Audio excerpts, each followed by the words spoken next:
Messieurs, bonsoir. Bienvenue dans le 22 heures de la RTD. Voici les titres de ce journal.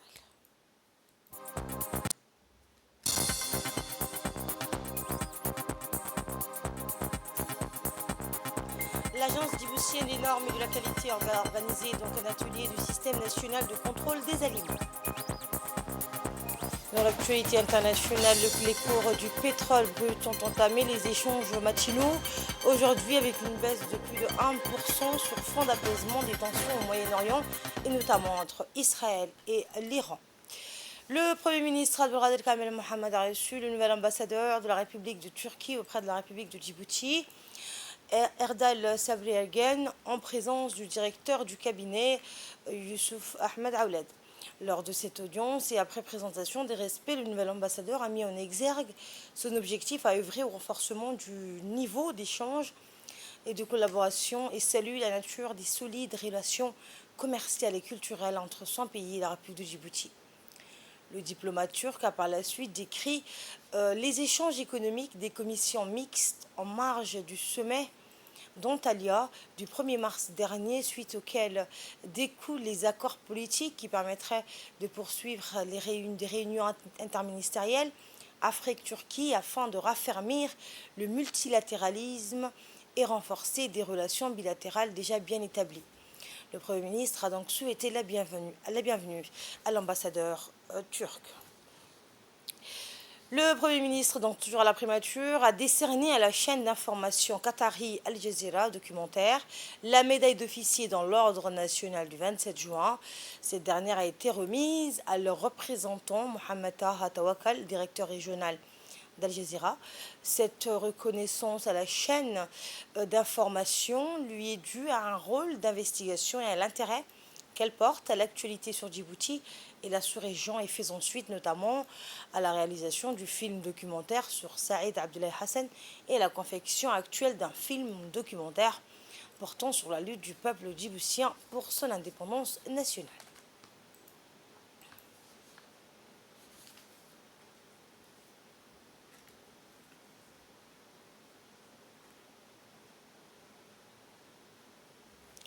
Sous l'égide du ministère du Commerce en partenariat avec la FAO, l'Agence djiboutienne des normes et de la qualité a organisé hier un atelier de lancement du système national de contrôle des aliments présidé par le ministre du Commerce, Mohamed Ouassama.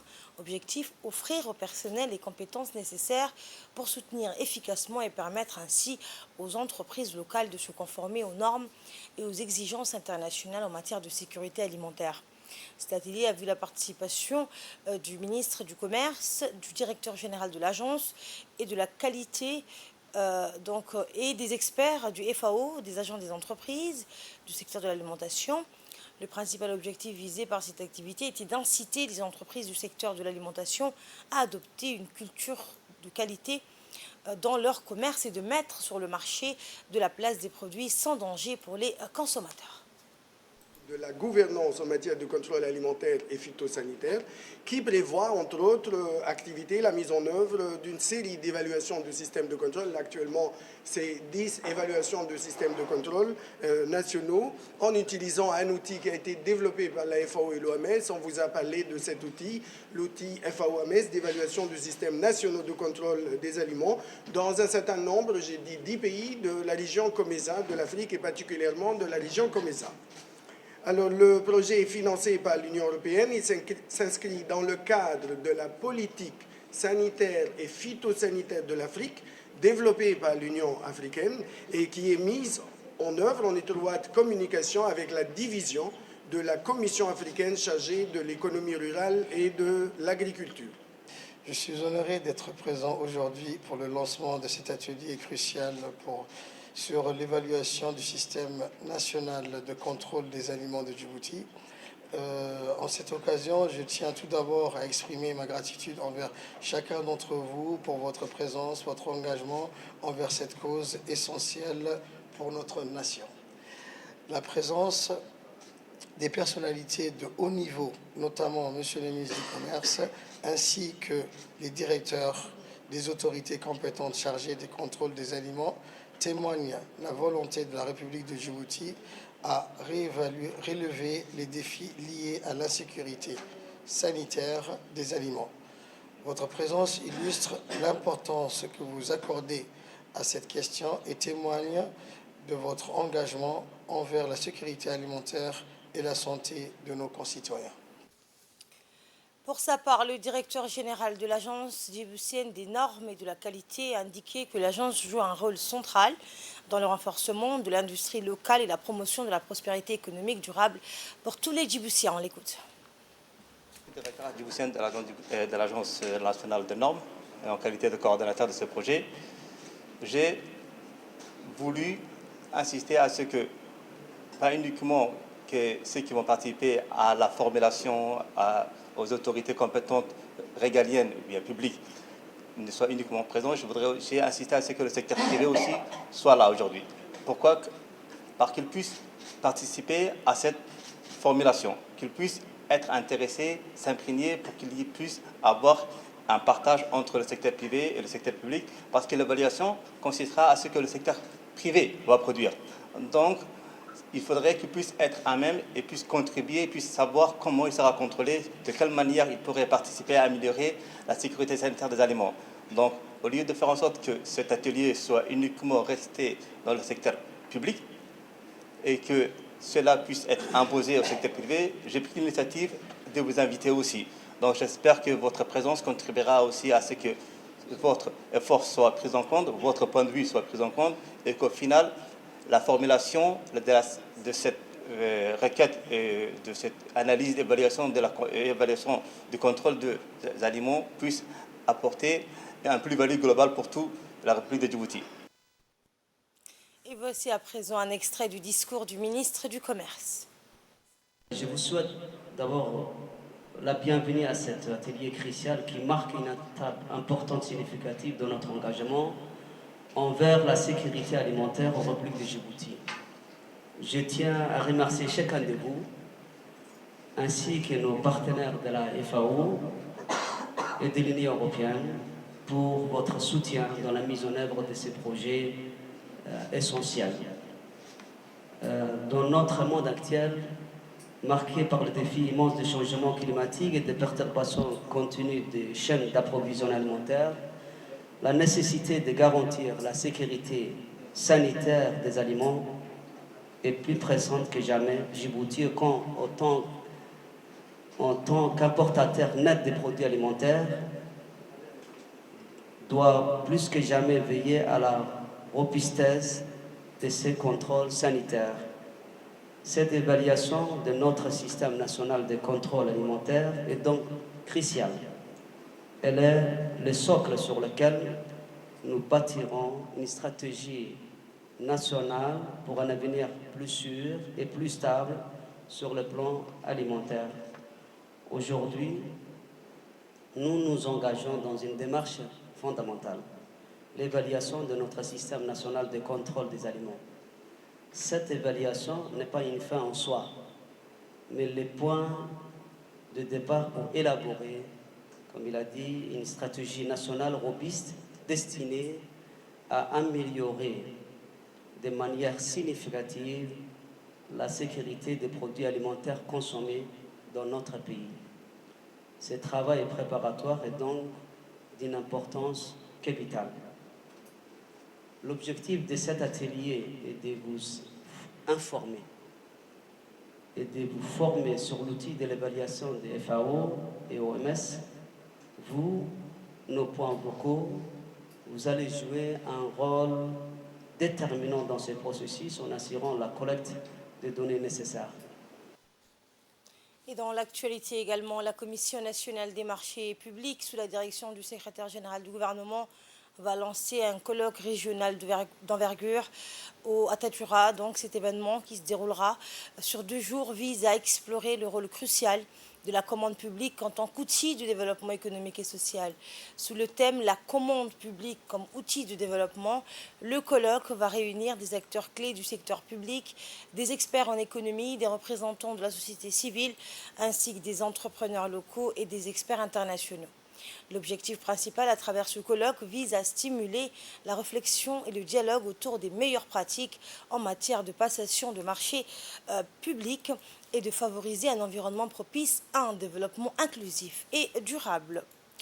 La salle d'audience du palais de justice a abrité ce matin la cérémonie de prestation de serment d'une cohorte de 43 officiers de la police judiciaire. Cette prestation de serment a été présidée par le président du tribunal de première instance, Omar Sirid, en présence du procureur de la République, Hassan Mohamed Hassan. Le directeur de la sécurité publique de la police nationale, le colonel Omar Hassan, le directeur de l'académie de police, le lieutenant-colonel Omar Youssouf, le commandant des groupements mobiles d'intervention, le lieutenant-colonel Abdullah Ibrahim Foud, et le commandant de la brigade d'enquête et des délégations judiciaires de la police nationale, le lieutenant-colonel Idriss Ousmane, en prépare à cette cérémonie. Ces officiers remplissent désormais les conditions requises pour obtenir la qualité d'officier de police judiciaire. Ces éléments avaient auparavant bénéficié d'une formation théorique à l'APIFA. Ils ont également effectué des stages pratiques dans les différents services de la direction de la sécurité publique. Eh bien, ces jeunes policiers qui ont prêté serment pourront dresser des procès-verbaux, procéder à des gardes à vue et diligenter des auditions. La cérémonie de prestation de serment s'est clôturée avec la traditionnelle photo de famille devant le perron du palais de la justice.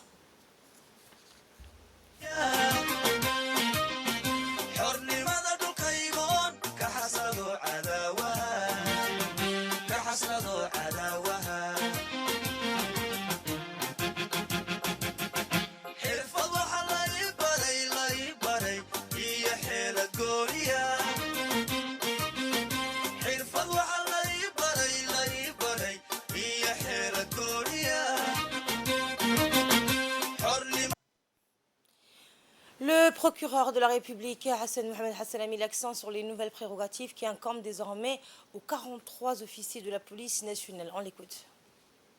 Un officier de police judiciaire prête serment, c'est un engagement solennel envers la justice et l'intégrité qui est renouvelée. C'est une promesse faite à la loi, à la vérité et à la protection des droits de nos concitoyens. En ce jour important, je demande à chacun des officiers de se rappeler que la confiance du public repose sur leur épaule et l'intégrité qui est renouvelée. Que la confiance du public repose sur leur épaule et pourtant l'uniforme qu'ils portent aussi l'espoir et les attentes de notre communauté. Je vous exhorte donc, chers officiers, à agir toujours avec éthique, avec professionnalisme et avec compassion. Rappelez-vous que chaque décision que vous prendrez aura un impact sur la vie des personnes que vous servez. Que ces serments que vous allez prêter aujourd'hui soient le fondement de votre engagement envers la justice, envers la vérité et envers la protection de ceux que vous êtes appelés à servir. Je vous félicite tous pour votre parcours jusqu'à présent et je vous encourage à poursuivre avec détermination et dévouement. Que la loi guide chacun de vos actes et que la justice soit toujours votre boussole. Je vous remercie en conséquence, Monsieur le Président, de bien vouloir recevoir la prestation de serment. Écoutons à présent les explications du directeur de la sécurité publique et de la police judiciaire, le colonel Omar Hassan. Nous avons assisté aujourd'hui à une audience de prestation de serment en faveur de 43 officiers et sous-officiers de la police nationale qui ont rempli les conditions requises pour obtenir la qualité d'officier de police judiciaire. En effet, ces éléments ont suivi une formation théorique à l'académie de police Idriss Farah Abane située à Nagad. Par la suite, ils ont effectué des stages pratiques dans les différents services de la police judiciaire au sein de la direction de la sécurité publique. Et finalement, ils ont été admis à l'issue d'un examen pratique comportant plusieurs épreuves.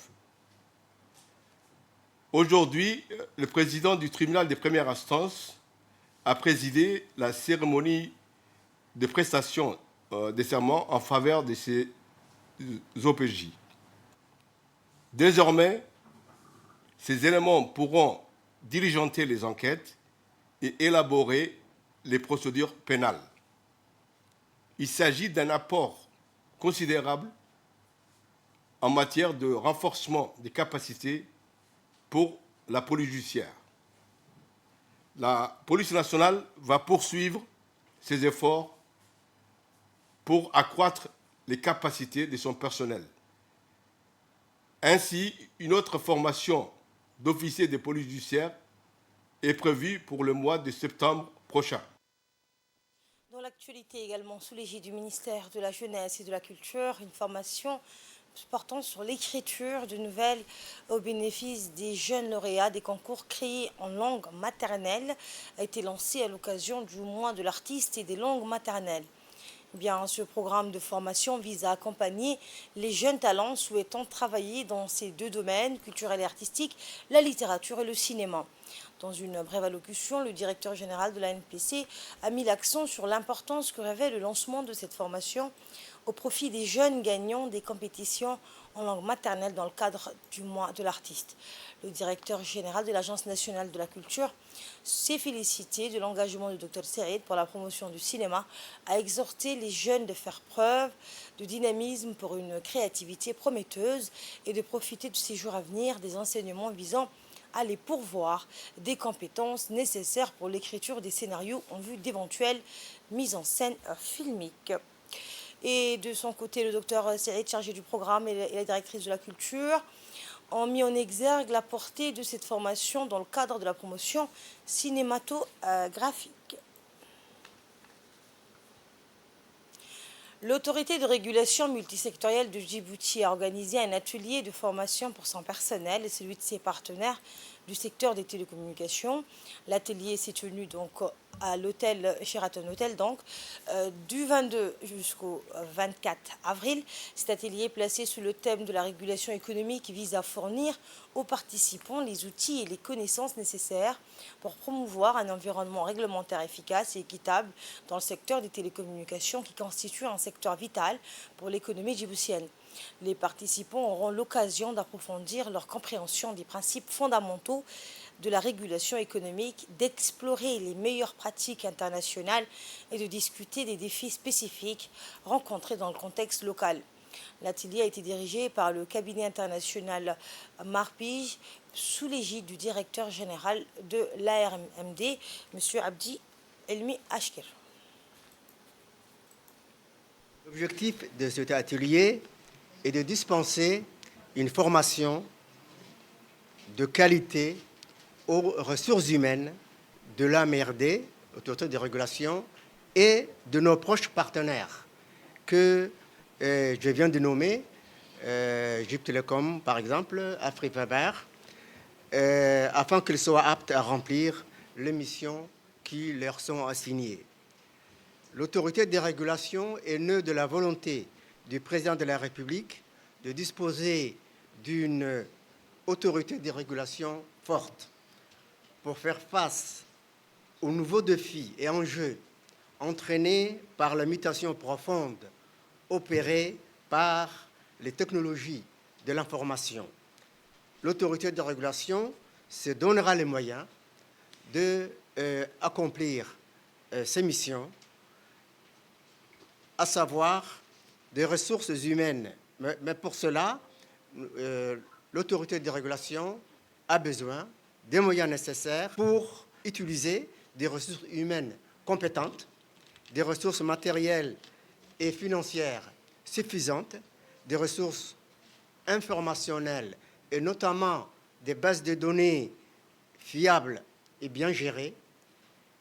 L'AMRD est mandatée par le gouvernement pour arbitrer les conflits entre opérateurs, vérifier si l'inclusion numérique est mise en place. Comme vous le savez, la régulation du secteur des télécommunications et de l'énergie est un processus crucial qui vise à superviser et à contrôler les activités des entreprises opérant dans ce domaine. Cette régulation est nécessaire pour assurer un environnement équitable, compétitif et efficace pour les consommateurs et les fournisseurs de services de télécommunications et les fournisseurs d'énergie. La régulation, elle garantit que les entreprises respectent les normes de qualité et de fiabilité des services fournis aux consommateurs.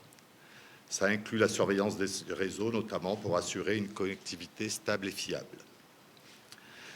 La régulation vise à promouvoir la concurrence sur les marchés en empêchant les pratiques anticoncurrentielles telles que les ententes illicites entre fournisseurs.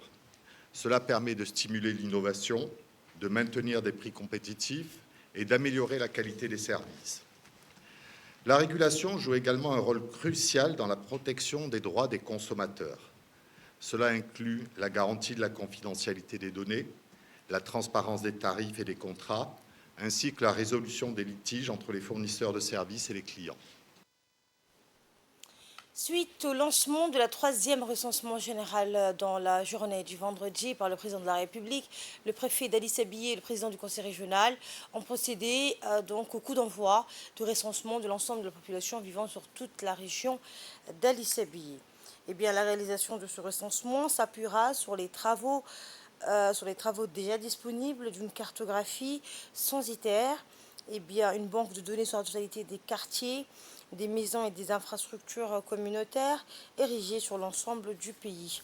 Eh bien, le lancement du recensement actuel de la population vivant à Djibouti intervient après celui de même nature élaboré en 2009.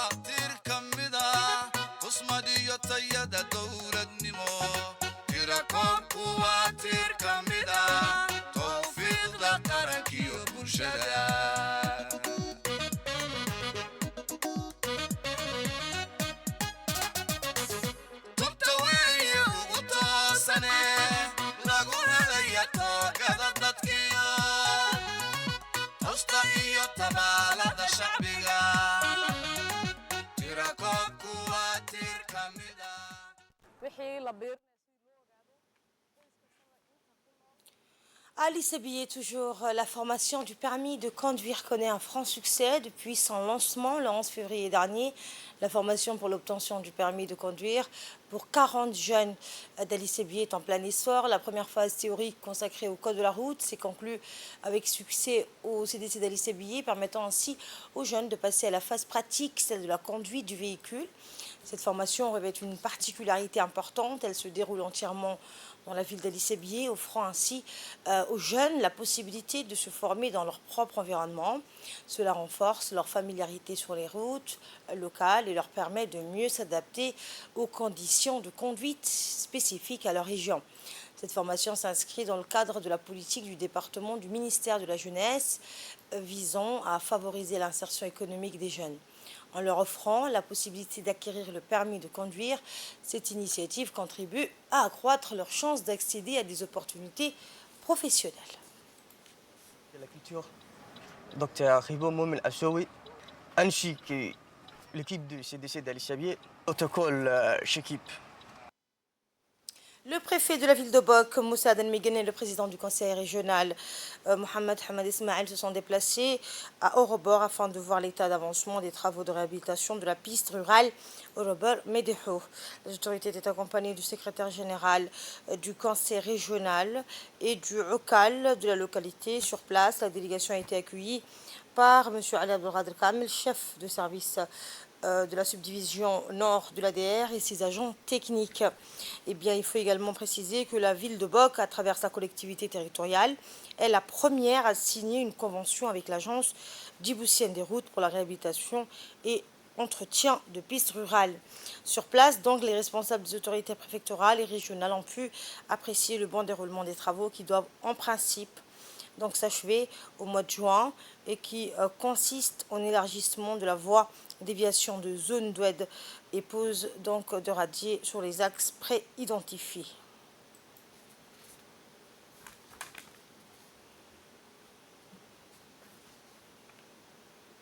Je vous le disais en titre, les cours du pétrole brut ont entamé les échanges matinaux. Aujourd'hui, avec une baisse de plus de 1% sur fond d'apaisement des tensions au Moyen-Orient, et notamment entre Israël et l'Iran, une attaque limitée qui aurait été menée par Israël contre des installations iraniennes avec des drones le 19 avril dernier a alimenté les inquiétudes des marchés quant à une possible perturbation des approvisionnements mondiaux en brut.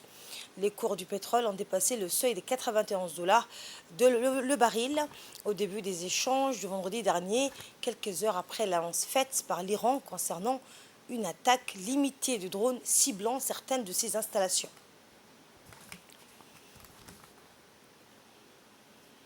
Et c'est la fin de ce journal. Merci à vous de l'avoir suivi.